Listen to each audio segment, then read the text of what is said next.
இப்போ பகவத்கீதையில் 6வது சாப்டர் முடிச்சிட்டோம். 7வது சாப்டர் போகிறதுக்கு முன்னாடி ஒரு சின்ன ரீகேப், அப்புறம் இன்ட்ரடக்ஷன் ஆஃப் 7th சாப்டர். அதில் இது வரைக்கும் என்ன சொன்னார்? 6வது சாப்டர் வரைக்கும் நல்ல ஆத்ம ஞானம், அறிவு இருக்கணும், கர்மயோகம் எப்படி செய்யணும், பற்றற்று செய்யணும், பகவானுக்காக செய்யணும். அப்படி பண்ணிட்டு தான் 3வது படிக்கட்டு யோகம், அதாவது ஆத்ம சிந்தனை, எப்படி உட்காந்துட்டு எப்படி யோகம் பண்ணணும், அதனால் ஆத்ம சிந்தனை எப்படி இருக்கணும் எல்லாம் சொன்னார்.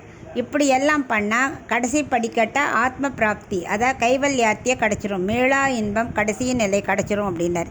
இதெல்லாம் யோகத்தினால் வரக்கூடியது. ஆனால் இதில் என்னென்னா திரும்ப பிறக்க மாட்டா. ஆனால் வைகுண்டத்தை அடைய முடியாது, பகவானையும் பார்க்க முடியாது, மீள பிறவியும் கிடையாது. சும்மா தன்னோட ஆத்மாவையே அனுபவிச்சுருக்கணும், உடல்லாம் கிடையாது, வெறும் ஆத்மா தன்னோட ஆத்மாவையே அனுபவிச்சுன்னு இருக்கணும். ஸோ அந்த நிலையை எங்கேயாவது அர்ஜுனன் இதே பெட்டராக நினச்சின்ற போகிறானே நினச்சிண்டு இப்போது சின்ன ரயில்வே ட்ராக் மாதிரி டைவர்ட் பண்ணுறார். இது பக்தி தான் பெஸ்ட்டு.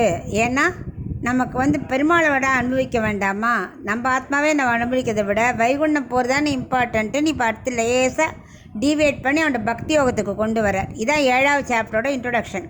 அதில் என்ன சொல்கிறாருன்னா, இது ஆத்மா இந்த கைவல்யார்த்தினா வைகுண்டம் செல்ல முடியாது, அப்புறம் எப்படி பகவான் அடைய முடியும்?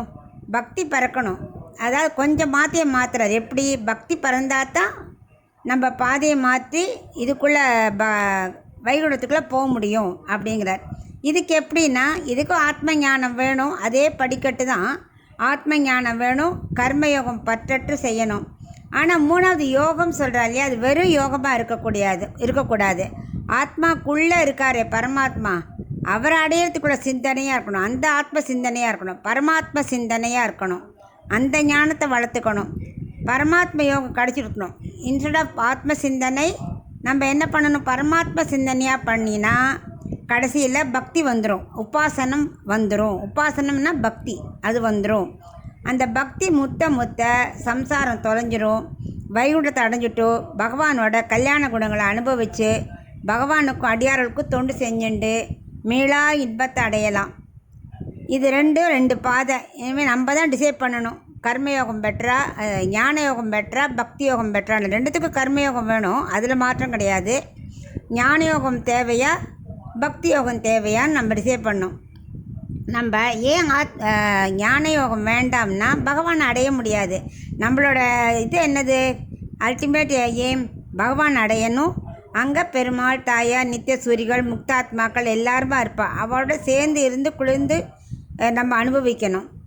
இதான் அர்ஜுனனுக்கு மெல்ல சொல்கிறார். எங்கேயா ஆத்ம யோகமே பெட்டர் நினச்சி சொல்லிடுவானோன்னு இப்படி பக்தி யோகத்துக்குள்ளா. ஞான யோகம் மட்டும் போராது. ஏன்னா அன்றைக்கே சொன்னார், சிறந்தவன் மிக சிறந்தவன், மிக மிக சிறந்தவன்னு. ஸோ சிறந்தவன்னா இந்த உலக சிந்தனைக்காகவே, இதில் வாழ்கிறதுக்காகவே யாகம் பண்ணுறது, பூஜை பண்ணுறது, அதெல்லாம் எனக்கு அது வேணும் இது வேணும் அப்படின்னு, அது ஓரளவுக்கு சிந்தனை சிறந்தவன் தான். ஆனால் இதிலேயே மறுபடியும் அவன் பிறந்துட்டே இருக்கணும். 2வது மிக சிறந்தவன்கிறத நம்ம சொன்னார். யோகிகள், ஞான யோகம் உள்ளவா, தன்னோட ஆத்மாவையே சிந்திச்சுண்டு அதிலேயே ஆனந்தத்தை அடைஞ்சுண்டு கைவல்யார்த்திகள். 3வது மிக மிக சிறந்தவா யாருன்னா, பக்தி யோகத்தை ஃபாலோ பண்ணி பகவான் அடைஞ்சு வைகுண்டத்தில் பகவான், நித்திய சூரிகள், தாயார் எல்லாரோடையும் சேர்ந்து அனுபவித்து அங்கே கல்யாண குணங்களோட எல்லா கல்யாணங்களும் அனுபவிச்சிருக்கலாம் அப்படின்னு சொல்கிறார். 7வது சாப்டரில் மெல்ல பக்தி யோகத்துக்குள்ளே என்டர் பண்ணுறார். இது இன்ட்ரொடக்ஷன் ஆஃப் 7வது சாப்டர்.